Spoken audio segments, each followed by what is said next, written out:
গরমকালের দুপুরে যদি ভেন্ডির এই রান্নাটা থাকে তাহলে এক থালা ভাত কিন্তু নিমেষেই শেষ হয়ে যায় শুধু এই সবজিটা দিয়ে। আর কিন্তু অন্যরকম কিছু লাগেই না সেরকমভাবে। প্রথমে মিক্সিং গ্রাইন্ডারের মধ্যে 1 চামচ করে কালো আর সাদা সর্ষে, 2 চামচ পোস্ত, 2টো কাঁচা লঙ্কা দিয়ে বেটে নিয়েছি। এরপর কড়াইয়ে তেল গরম করে তাতে কালো জিরে ফোড়ন দেওয়ার পর কেটে রাখা ভেন্ডিটা দিয়ে স্বাদমতো লবণ আর হলুদের গুঁড়ো দিয়ে ভালোভাবে মিক্স করে 3-4 মিনিট ভেন্ডিটাকে ভেজে নিয়েছি।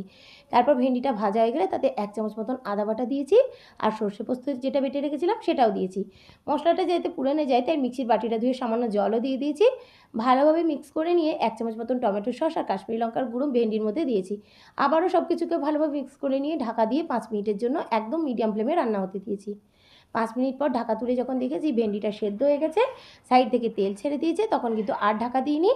একদম লো ফ্লেমে রান্না হতে দিয়েছি আরও 5 মিনিট। আর নামানোর আগে টেস্ট ব্যালেন্সের জন্য 1/2 চামচ মতন চিনি আর 2 চামচ সর্ষের তেল দিয়ে ভালোভাবে মিক্স করে নিলেই রেডি হয়ে গেল দুর্দান্ত টেস্টি ভেন্ডির সর্ষে পোস্ত জাল।